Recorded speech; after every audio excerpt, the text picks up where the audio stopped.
Be strong.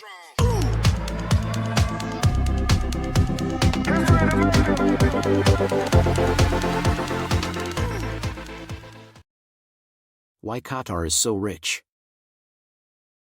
Hey Leah, have you ever wondered why Qatar is so rich?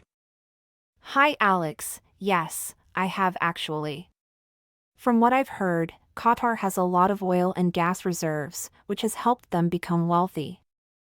Yes, that's true. In fact, I read that Qatar has the third largest natural gas reserves in the world, and they're also one of the top oil-producing countries. Wow, that's a lot of natural resources. But I also heard that they're investing heavily in other industries, like real estate and tourism. That's right. They've been using their oil and gas wealth to diversify their economy and create new sources of income. For example, they've built luxury hotels, shopping malls, and sporting facilities to attract tourists. It sounds like they're trying to become less dependent on oil and gas. But how did they manage to turn their oil and gas wealth into such a successful economy? I think one factor is that Qatar has a small population, so they have a lot of resources to go around. They've also had a stable government and strong leadership, which has helped attract foreign investment and create a favorable business environment. I see. So, they're using their resources wisely and investing in other industries to create a diverse economy. It's impressive how they've been able to transform themselves from a small desert country to a global economic powerhouse. Yes, it is. Another interesting thing is that the government has been investing heavily in education and research to help develop the skills of their citizens and create new knowledge-based industries. That's great to hear. Investing in education and research is always a good thing, not just for the economy, but also for the people.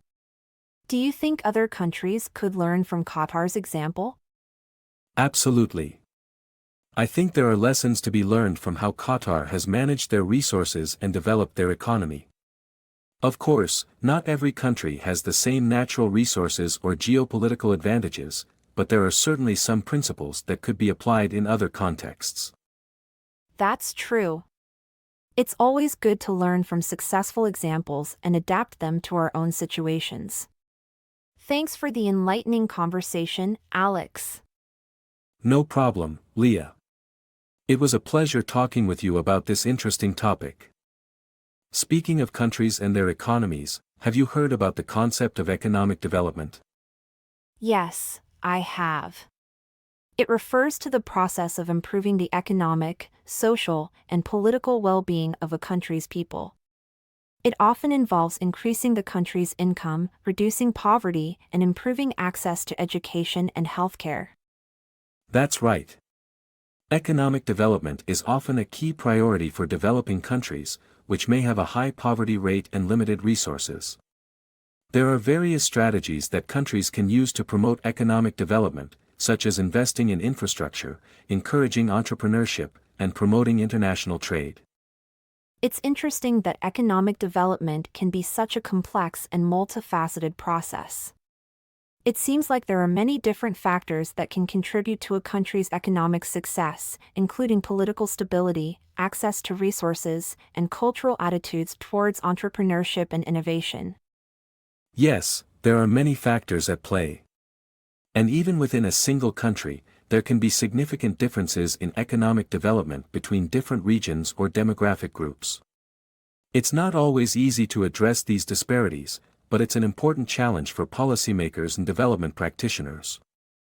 Definitely. I think that promoting economic development is a worthwhile goal, not just for the sake of the economy itself, but also for improving people's lives and reducing poverty. Hopefully, we'll continue to see progress in this area around the world. Yes, I agree. It's a challenging task, but also an important one. I'm glad we had this conversation about economic development and Qatar's success. It's always interesting to learn more about these topics. Me too, Alex. Thanks for the chat, and let's catch up again soon.